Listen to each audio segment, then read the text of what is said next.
It's 465 AD. You're a married woman, a royal princess, no less. But you're currently caressing your way around the body of a man who's not your husband, all while wearing nothing but a translucent sheet.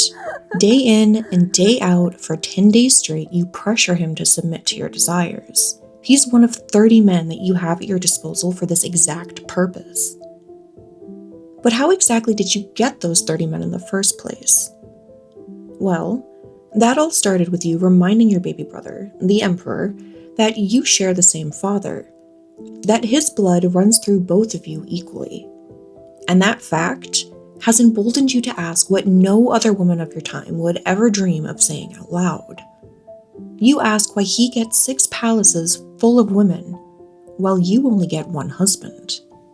He could have had you removed from the room for that. He could have had you flogged for the insolence. Or had you killed quietly, the way that difficult women in this family sometimes were. That is, after all, what emperors do to people who make demands like this. But instead he says yes. And he doesn't just say yes, he was so entertained by your words that he hands you 30 men to serve you as you wish. He gives you a title that's equal to a prince's, and you're handed 2,000 households as your personal fief, for your maintenance, of course.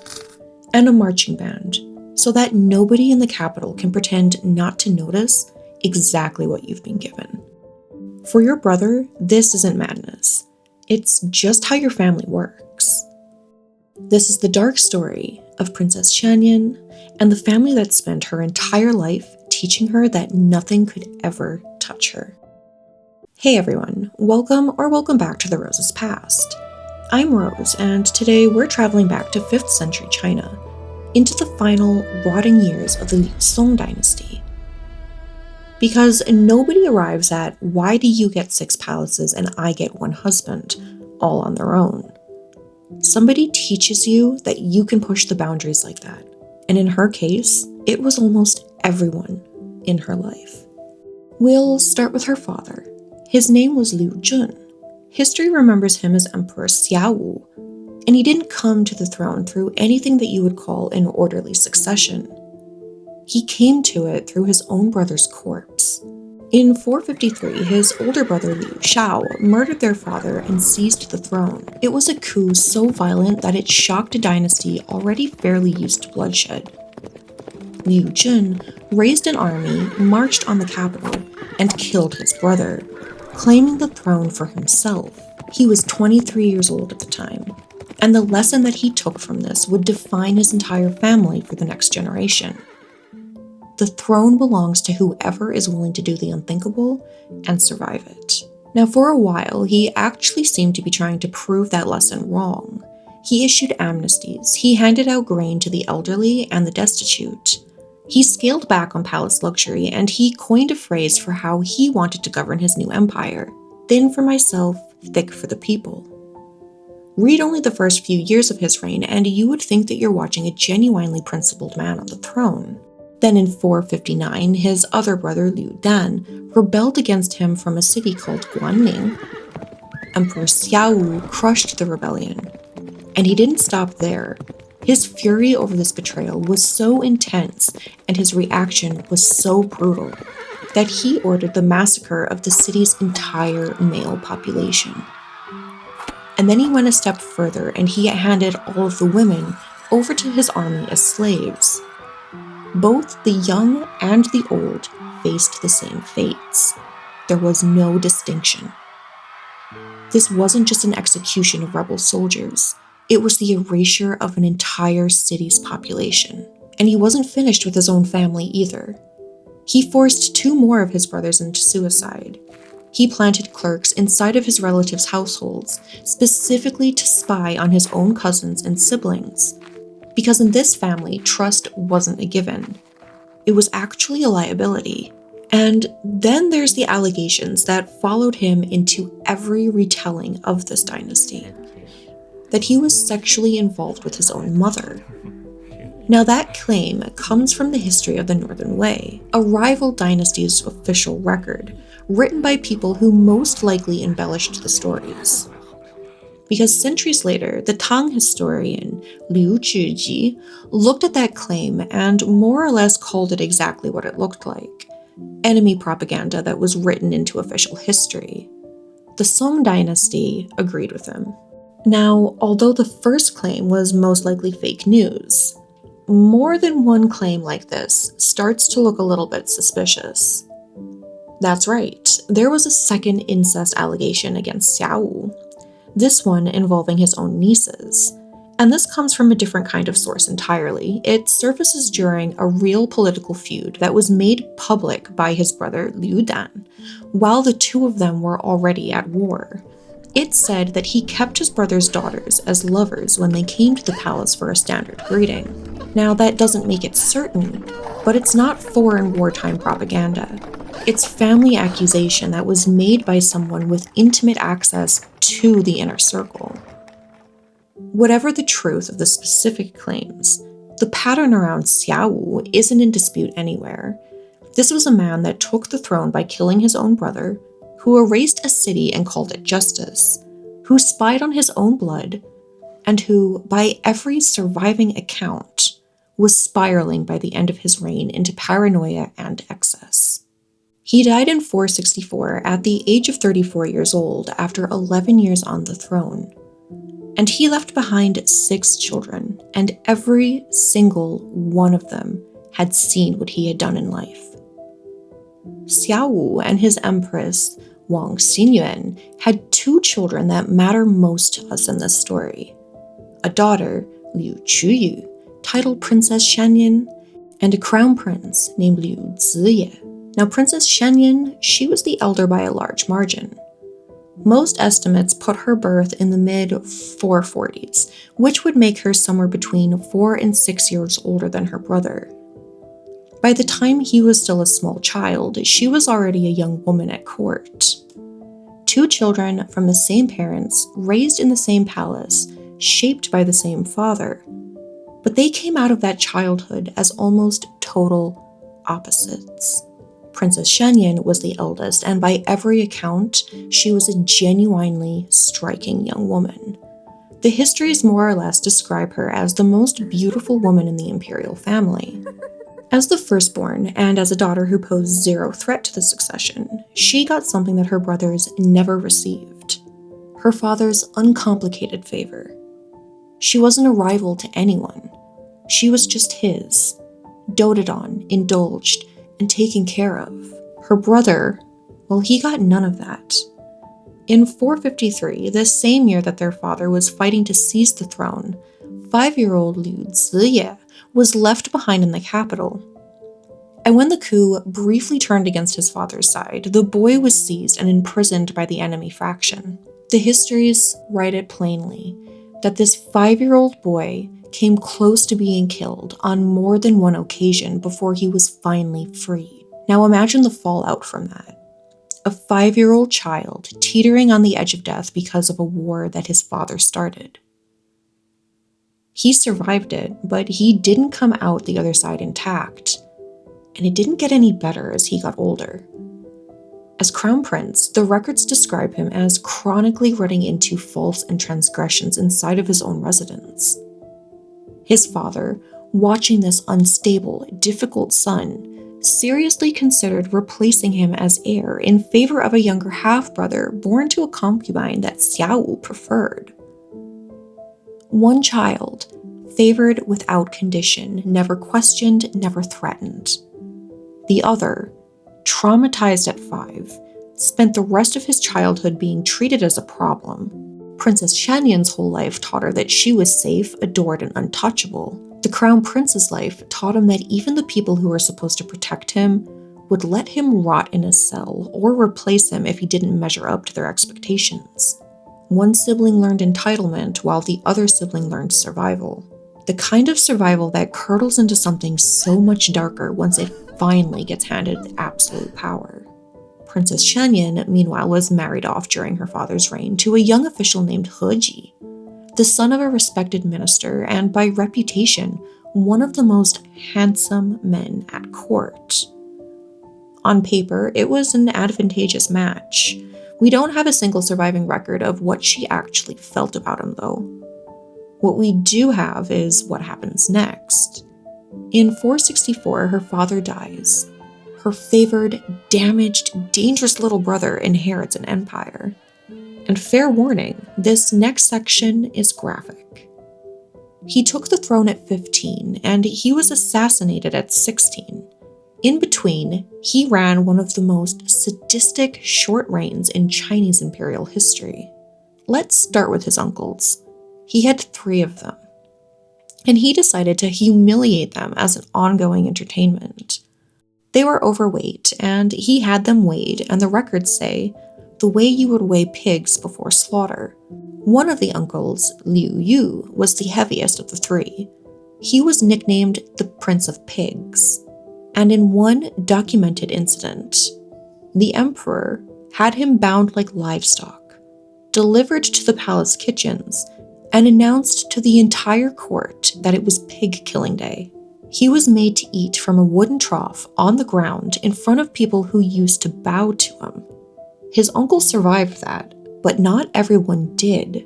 When his elderly relative, Liu Yigong, opposed him, the emperor had the man and all 4 of his sons killed. And then, according to official history, he had Liu Yigong's body dismembered, his eyes gouged out, and preserved in honey, in a dish that the historians recorded under the name ghost-eyed dumplings. That specific, almost theatrical, honey-eyed detail reads to a lot of historians like literary embellishment. But then there was his own aunt. The emperor took his own father's sister, Princess Shanyin, a grown, married woman, into his own household by force and forced her into an incestuous relationship with him. He gave her a new name inside of his harem and told the court that she had died, staging a fake funeral for her husband to cover up the disappearance. He even had a palace maid murdered, and he sent the body to Harem, the princess's husband. When her husband laid eyes on the corpse that was clearly not his beloved wife, the twisted truth was uncovered. Harem tried to raise a rebellion, but the emperor personally led troops to have the man killed. A sitting emperor abducting a female relative for his own use, lying to the court about it, and murdering the one person who tried to hold him accountable. Nothing touches this family, no matter how depraved it gets. That's the lesson here, over and over. And it kept escalating too. He took palace women and court consorts to the Huanlin garden and ordered them to strip naked and chase each other for his amusement. When one woman refused, he had her killed on the spot by beheading. In the winter of 465, he assembled his concubines and the palace's princesses in front of him and forced his attendants to assault them. When one woman, Lady Zhang, the widow of a prince, refused to submit, he had her 3 sons executed in front of her, and then he had her whipped 100 times as a lesson to the others. Submit or face a worse fate. He went after the dead too, his own and other people's. He wanted to dig up his father's grave and destroy the body, but his court astrologer talked him out of it, warning him that this would be bad luck. So instead, he had manure dumped all over his father's burial mound, and he stood there cursing him as a slave, all while it happened. He had better luck with the target who couldn't be defended. He exhumed the tomb of consort Yin, the concubine his father had favored over his own mother, whose son he favored more than him, and he displayed her stripped corpse publicly. Then, he forced his half-brother, still just a child, to take his own life along with another sibling. The boy's last words were preserved in the pages of the past. He begged that in his next life he would not be born into the royal family. And when his own mother, the Empress Dowager, fell gravely ill, he refused to visit her. Because, he said, sick rooms were full of ghosts, so why should he go in? This was the same woman who had run the empire's affairs and secured his own position for years. She didn't take this quietly. She was furious. She screamed to her attendants, "Bring me a knife and cut me open. Let me see how an animal like this ever came out of my own body." She died within days. The emperor never went to see her. Her mourning period was cut short, and the emperor was not observed, not even once being upset by his mother's death. This was the universe that Princess Shanyin grew up in. Of everyone in that palace, she was the one person that the emperor never turned on. And that's worth understanding because it's not an accident. Part of it is simple blood. She was his full sister, one who shared both of his parents, rather than a half-brother from some concubine's line who might read as a rival. She was also the oldest sister, who had some form of built-in authority over her baby brother. He viewed her as someone he could depend on. But it wasn't just the blood. Every account of their relationship describes her doing something that none of his uncles or officials ever figured out how to do. She indulged him instead of standing between him and what he wanted. The records describe the two of them riding in the same carriage, eating at the same table, spending so much time in each other's private company that it drew comment even at the time. And it's exactly that closeness that fed the rumors, repeated in later retellings, that whatever was happening between brother and sister had crossed a line that the records don't spell out directly, but it doesn't quite deny it either. Whatever was or wasn't happening behind those closed palace doors, by the time she stood in front of him asking for 30 men, she wasn't approaching him as a subject approaching an unpredictable tyrant. She was approaching him as the one person he had never once said no to. We're going back to that moment now, the one that we opened with you standing in front of your brother asking why he gets 6 palaces full of women while you only get one husband. Except this time, you already know everything that she'd already watched happen to arrive at that question. The Book of Song records what she said almost word for word. Although you and I differ in being male and female, we both received our bodies from the same late emperor. Your Majesty has tens of thousands of women in the 6 palaces, and I only have one husband. How is this fair? How did it come to this? That's not a tantrum. She isn't asking for indulgence. She's pointing out a double standard and daring her brother to defend it on principle. We come from the same father. Why does his blood grant you an empire of women, and my blood grant me exactly one man? Liu Ziye, the same emperor who had just spent a year mutilating relatives who displeased him, doesn't punish her for the audacity of asking this. He agrees with her, and he grants her 30 men handpicked for their youth and their looks. The term mianshou enters the Chinese language permanently as a word for a kept male lover.